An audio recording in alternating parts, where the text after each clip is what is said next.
We all kind of have this picture of globalism, right? The Mhm. world getting smaller and more Yeah, connected. yeah, interdependent. Exactly. But what if that picture, the common view, isn't quite the full story? What if there's a, a specific driving force behind what we call globalism today?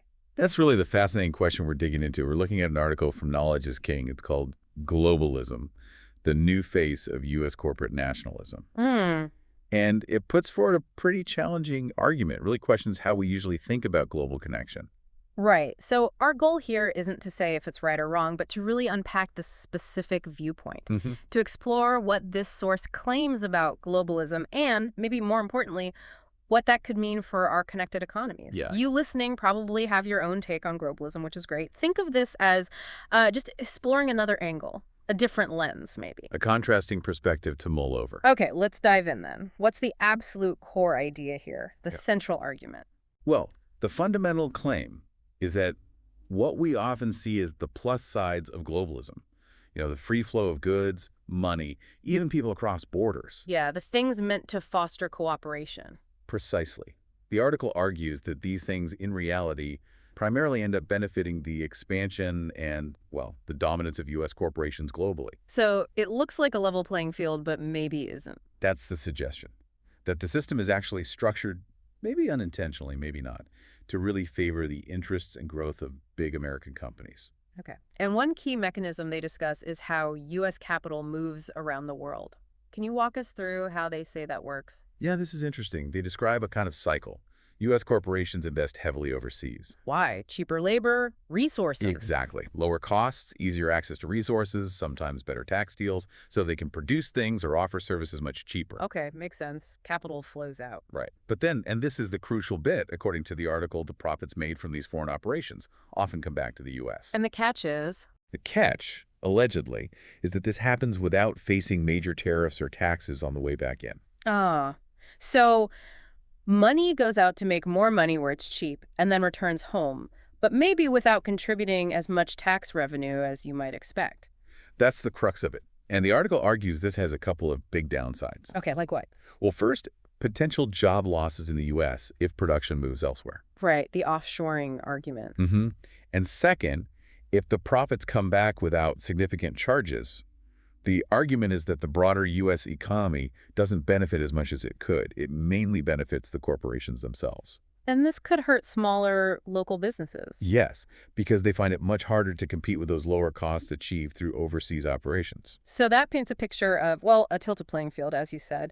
How does this disadvantage smaller firms both here and, say, in other countries? Well, think about it. Large U.S. corporations just have massive advantages, don't they? Like sheer size and money. Yeah, the financial clout to invest anywhere, global supply chains already set up, teams of lawyers and accountants to handle complex international tax rules. Things a small local shop just doesn't have. Exactly. So whether you're a small U.S. business trying to compete on price or a local business in, say, Vietnam, facing a flood of cheaper goods made by a U.S. company's local factory, You're struggling. you just don't have the same scale, the same resources. Competing on price or volume becomes incredibly difficult. The article also talks about market power concentrating, right? Mhm. Monopolies, oligopolies. How does globalism feed into that from this perspective? That's a really central point they make. The idea is that as these U.S. corporations grow globally, they often buy up other companies. Mergers and acquisitions. Right. They merge with or acquire companies in other countries. This consolidates the market. So fewer players, bigger players. Precisely.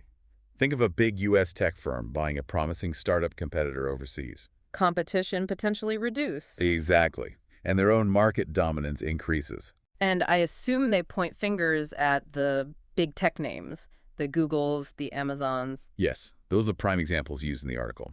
Companies that have really leveraged global reach to get these, almost dominant market positions. Which raises other questions too, right? Beyond just competition. Oh, absolutely. Concerns about stifled innovation, maybe higher prices eventually, but also big questions around data privacy and just the sheer influence these huge companies wield. Okay, shifting slightly. There's also a cultural angle mentioned. Homogenization, that's an interesting one. It is. The argument there is that globalism, when driven by these corporate interests, tends to spread American consumer culture and brands everywhere. Through ads, movies, products. Yeah, all of it. And the concern is that this can overshadow local cultures, local traditions. Makes things kind of the same everywhere. Potentially, yes. It might standardize tastes and preferences, which could also hurt local industries making unique, culturally specific things. So a worry about distinct identities getting sort of washed out by a dominant global consumer culture. That's the concern raised, yes. Diluted by this powerful, corporate-driven culture. Okay. And just quickly before we look at solutions, they also mention exploitation, labor, and resources. Right, this is a common critique of globalization generally. And the article touches on it from this specific viewpoint, So the argument is, that the push for lower costs by U.S. corporations operating in, say, developing countries can sometimes lead to exploitation. how so? Low wages, poor working conditions, weak worker protections. And similarly, the huge demand for resources can lead to unsustainable extraction, depleting natural resources without much benefit flowing back to the local people. Okay, so it's a pretty critical take overall, but does the article offer any way forward, any suggested solutions? It does. It outlines three main areas for potential change. What's the first one? First, it suggests stricter government rules on how U.S. capital moves internationally. Regulating that cycle we talked about. Exactly. Maybe tariffs on goods made overseas by U.S. firms and then brought back. Or changes to tax laws so corporations can't so easily avoid taxes on global profits. Trying to level the playing field and keep more benefit at home. That seems to be the goal, yes, to ensure the domestic economy benefits more from these global operations. Okay, that's one. What's the second suggested solution? The second is about actively supporting local businesses and industries more. How would that work? Well, things like tax breaks, maybe subsidies or policies that give domestic producers some priority. Basically creating a more nurturing environment for smaller local companies so they stand a better chance against the giant multinationals. Bolstering the home team, so to speak. You could put it that way, yeah. And the last point, it sounded like it was about rethinking globalism itself. It's right. The article calls for a really critical look at what globalism is actually trying to achieve and what its effects truly are. Moving beyond just interconnectedness is good. Yes.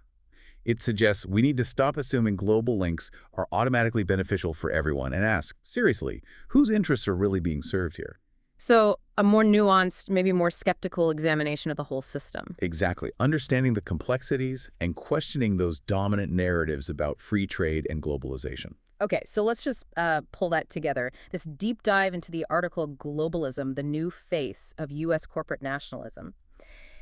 It really presents a view that challenges the usual story, doesn't it? Definitely. The core idea being that globalism, as it works now, could be seen as a kind of U.S. corporate nationalism, where the free movement of capital mainly benefits big American firms. Potentially harming local economies, small businesses, maybe even cultural diversity along the way. Right. We talked about how that capital flow cycle is argued to create an unfair advantage. And how globalism might fuel the growth of monopolies, especially in tech. And those concerns about cultural homogenization and the potential for exploiting labor and resources overseas. And then the potential paths forward suggested. Tighter regulations, more support for local businesses. And that fundamental call to reevaluate what globalism is actually doing. Right. So, for you listening, maybe think about this. How does this particular view globalism as a form of U.S. corporate nationalism sit with how you usually think about globalization and its benefits? Yeah, what might the implications be if this perspective has some truth to it? And what other questions does this raise for you about how our global economy really works? It's certainly, well, it's a different lens to look through, isn't it? It definitely gives you food for thought about our interconnected world.